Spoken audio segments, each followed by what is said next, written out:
Hey, what's going on, everybody? It's BDF44 coming at you with another video. So, in regards to the subject I'm about to speak on, I talked at length about my theory about Kevin Durant and why he goes toward, what I think is negative energy and what seems to be people who are saying negative things about him and what have you. He tends to have time for folks like that. I addressed my KD theory, and now I'm gonna kind of talk about the Michael Rappaport side of things and give my little 2 cents on that no one asked for. But it is what it is, man. I think, first of all, I want to start off by saying I don't think Michael Rappaport is a racist or isn't friendly to people of color or people of different sexual backgrounds or identification backgrounds or what have you. I don't think he's some type of bigot or nothing like that. But the thing about it is, when you are a person who is Caucasian, and this is what it is, when you're a Caucasian person and you are enriched in the black community, like a guy like Michael Rappaport, there are certain things that we're going to expect you to understand. And one of the things that you're going to have to understand is that certain things that we're involved in require us to kind of keep our mouth shut. If we're not involved in it, maybe a family member is, maybe somebody that we're close to may be involved in some things that we just can't be forthcoming about in some cases, especially people who come from rural neighborhoods, circumstances where poverty is prevalent and things of that nature. It's understood that some stuff just is not going to be able to be talked about, or otherwise people go to jail or worse. So when you understand that, you understand the code that comes with that. And that code is not to speak on things that are given to you in confidence. Now, not every black person follows that rule. Not every white person who hangs out with black people is supposed to understand that or none of that bull crap. But what I'm saying is, I'm here to declare that this is true. This is something that needs to be understood when you're very close to people in our community. It's particularly people who, like I said, come from hoods and in situations that are underprivileged. And they had to make their way out of it. It's just understood. You can't talk about stuff. You can't show or betray that confidence and think that you're going to be accepted in our community. It's just, that's something that we don't get along with. We don't rock with that. And that's what he did. Michael Rappaport, even though I think he was justified in his frustration, I think KD may have crossed a few lines, to say the least. You're talking about spitting on somebody. Yeah, that's going a little further than just banter, and you're no longer friends. But if you got a problem with a man, then you got to deal with that with the man. You don't go off and expose stuff, And this obviously bleeds outside of the black community and being friendly with the black community. This is everybody. When someone gives you something in confidence, the trust is there. They believe that you're trustworthy. Now, in this case, this is not someone giving someone something in confidence. This is somebody insulting someone in confidence. But the reality is, now you are putting yourself in a position to be questioned by people who would otherwise trust you. That's the problem with a move like this. And I understand that Michael Rappaport probably has learned this lesson in this situation. But at the same time, the rest of us need to learn it too. If you're going to be going back and forth with somebody negatively, and you have a social media account, chances are, if you expose who they are, you're going to be looked at similarly. But this is different because KD is such a big star. He's such a famous person, and he has a lot of what he has going on wrapped up in his business ventures and things like that are corporate. They're enriched in corporate investments and things of that nature. People have invested money into KD expecting his image to be a certain way. So if he doesn't display that image, it can have ramifications for him financially, business-wise, that are far beyond what you can see. Now deals down the road are going to be affected by this. Negotiations are sensitive.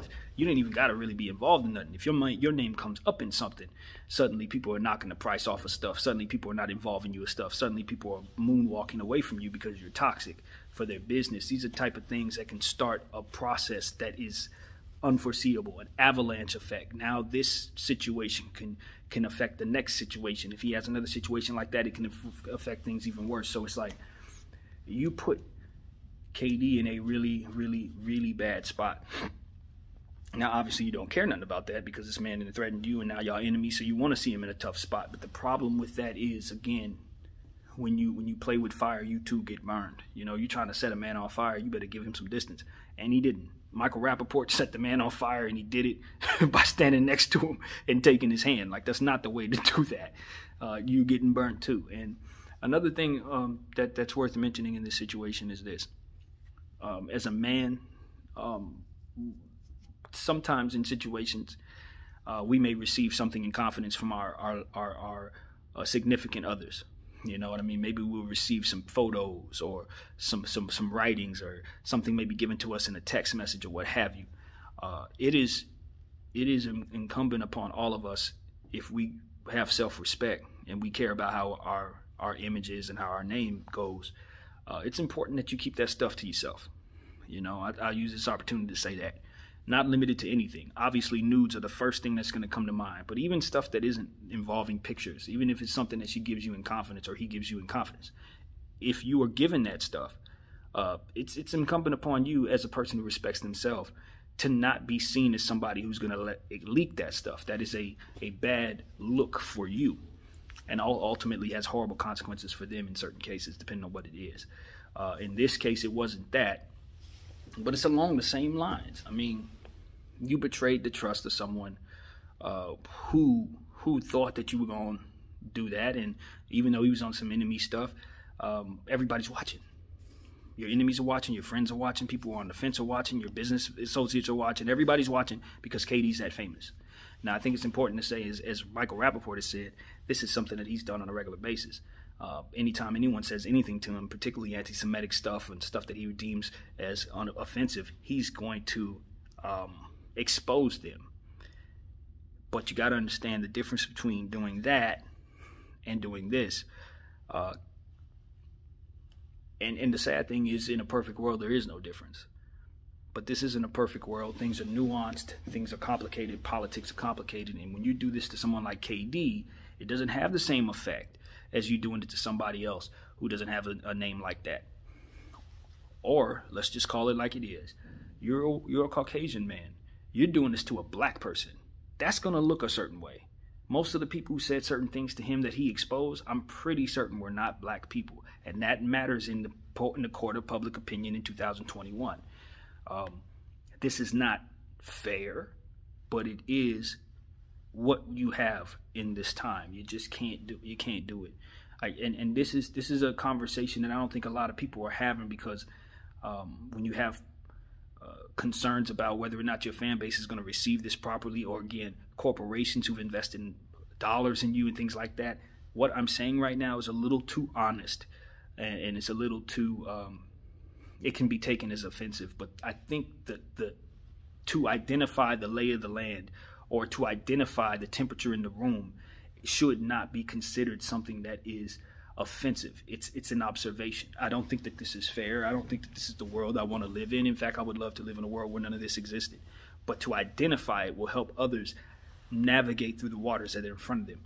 And if we don't have these conversations, if everybody's too afraid to say, yo, hey, you're white, you probably shouldn't say that about him because he's black and it's going to be taken away in this era. If you can't say that, then a lot of people are going to run into walls that otherwise shouldn't run into. So I think I'm in a very privileged situation to where I'm at work right now making minimum wage. Nobody's investing anything in me, so I can be the guy that can be honest with you guys in 2021 and say this, like, yo, it's not fair. But the environment is as such. If KD were a white person and Michael Rappaport were African American, this would be received differently. A white man talking about spitting on a black man repeatedly, saying he's going to say something about his wife. Now you're talking about black queens being offended and things like that. It can turn into a lot of different stuff, as to where just because the people are who they are and as their colors are as they are, it just isn't going to be received that way. We are a long way away from parity as it pertains to race relations. We are a long way away from being in a space where a guy can just look at a blank canvas and say, I'm white, I'm black, but it's the same for me and you, because it's not. You know, our generation and the generations around us alive did not create the landscape, but we do have to navigate through it until it evolves into something much more fair. And until then, We just got to be honest about stuff like this. We can complain about double standards, or we can identify double standards and navigate until we fix it. And that's the way it has to be. This is a double standard, and it's one that is reactionary. You know, I mean, I hate to say it, but it is reactionary. When you have this much negativity over such a long period of time, you know what I mean? It's going to be imbalances and reactions to these type of situations. It's not fair, but, you know, neither was slavery, neither was Jim Crow, neither was George Floyd. And then all of that stuff, when you have so much of that put in the forefront of all of our minds, yeah, it's going to create some real messed up imbalances for a guy like Michael Rappaport to try to deal with. And that's something else you guys got to understand is just there's going to always be a facet of people on both sides that are going to be skeptical of people who are friendly. You understand what I'm saying? There's going to be many of us who are not. You know, I don't look at people that way, but there are going to be a lot of people, maybe even some watching me now, who are just gonna live that way. You know, it is what it is. And you know, I would encourage Michael Rappaport now to just understand that it's gonna be different. It's gonna be different for a while. Even though, you know, and watching his Undisputed, his interview with Undisputed with Skip and Shannon, he mentioned in joking that people were treating him differently at the dog park and stuff like that, treating him differently at the barbershop or something like that. He was joking about that, but to be honest with you, that's kind of what he's going to be facing going forward. Because there are going to be people who are just not going to want to hear nothing from him. It's sort of like the D'Angelo Russell effect. D'Angelo Russell still hasn't been able to shake off the snitch moniker. Like, people are still calling him that to this day. He did that at, what, 18, 19 years old? Can't shake it off. Can't shake it off. And he's an extremely talented player, but he's been traded a lot. And the only reason why he's been traded a lot is because of that situation, if you ask me. Because we all know his talent is up there. So, you know, a guy like KD, this was on brand for KD. That's the problem. If Michael Rappaport would have exposed another athlete, even a black athlete, you know, that we didn't know to have this type of, you know, responses to people. Like, who has a wonderful image? LeBron James. If these were DMs about LeBron James talking about spitting on somebody, it's received totally different because we don't expect that out of LeBron. We don't know of him to be that type of person, to say those type of things, to have those type of feelings. He has never displayed anything of the like toward us so that we could say, you know what, yeah, Bron probably did that. Damn. KD, this is on brand for KD. You know the first thing that I said when I saw those DMs that were exposed? Why did Michael Rappaport expose these? That's the first thing that I said. Not, oh my God, I can't believe KD's out here talking about spitting on somebody. Oh my God, I can't believe KD's out here insulting this man's mama. Oh my God, I can't believe KD did this, that, and the third in these DMs. No, I expect that from KD. It's on brand. It's what he does. You know what I mean? Exposing him did nothing to KD because we all know KD does this. Even KD knows he's seen in a certain light that allows him to live in this little space. In his response, he said, you know, more or less, hey, I wish the world didn't see me like this, but oh, well, I'm ready to get back on the floor. Do you think LeBron could have said that in response to this? Do you think a guy like, oh no, random player, Ben Simmons could have responded that way? Hell no. They couldn't. Why? Because they're not in a lane to where that's acceptable.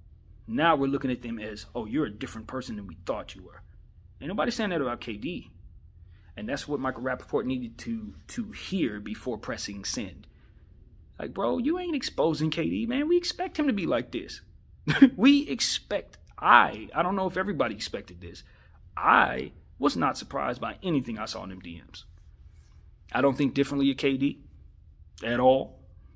I was not moved by his aspect of the situation.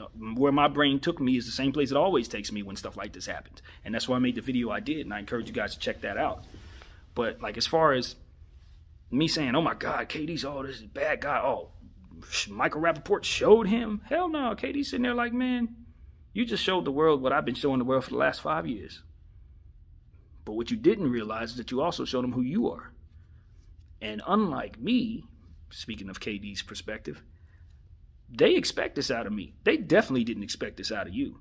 So look how that backfired, buddy. And it just goes to show, you know, that's exactly what happened. He was speaking about Michael Rappaport was speaking about how his wife is upset. I can imagine, bro. I can imagine. Because even though you don't realize the ramifications of all this is going to have financial ramifications long term. I know he spoke of, you know, the ramifications that he's had to deal with in his industry. Bro, it's just getting started. You're a white comedian in a black comedian's world. They are looking for reasons to get you the hell up out of here. It's just true. It's not fair, but it's true. They're looking for reasons to say, nah, he ain't one of us. He ain't funny. See, I told you he was one of them. They waiting for that. That's why if I was a friend of Michael Rappaport, I would have told him, like, bro, there ain't no way in hell you about to leak these DMs. I'll punch you in your throat, you leak these damn DMs, bro. You're going to mollycock your whole damn career doing that. And that's exactly what he's done. If you look at Skip and Shannon the way they were looking at that man on that screen, bro, you may not ever see him on that show again. And it's his fault, man. This is somebody, Michael Rappaport, who's been a legend for a long time. Let's just be honest. He's a legend in his field. Coupled with Spike Lee, when you think about Spike Lee joints, Michael Rappaport's one of the first people to come up. This dude's been doing movies with black people since I was born. You know what I mean? And that's why it's so disappointing, because you know this is somebody who knows what's up. Or you would believe this is somebody who would at least have had a heads up from one of his homies from around the way. Say, yo, bro, nah, don't do that. Out of all the black people he know, he didn't go to any of them before doing this. It's so disappointing, man. You know what I mean? And that's where I'm at with it. It's just disappointing. I don't expect this, and I say this because I think this. I don't expect this from one of our OGs, bro. I don't. You know what I mean? I don't expect this from anybody who was doing movies with Spike Lee in 1991. I don't expect that from you, bro. You're supposed to be enriched in our community enough to where I don't have to think twice about whether or not you get it. That's what bothers me about this personally. Because I've been watching this guy on TV my whole life, and it's like, and he's that out of touch with us. He that close to us, but he that out of touch with us. Then it opens up a whole nother can of worms about appropriation and stuff like that. That just ain't, it don't fit the person that this guy has been his whole career. You know? He had a bad moment, but that moment is going to last him a long time. And, you know, it's disappointing. That's what I got to say, man. It's disappointing. I don't dislike Michael Rappaport, but like most of us, I just don't think I'll be looking at him the same way. My name is BDL44. Thank you guys for watching. I'm out.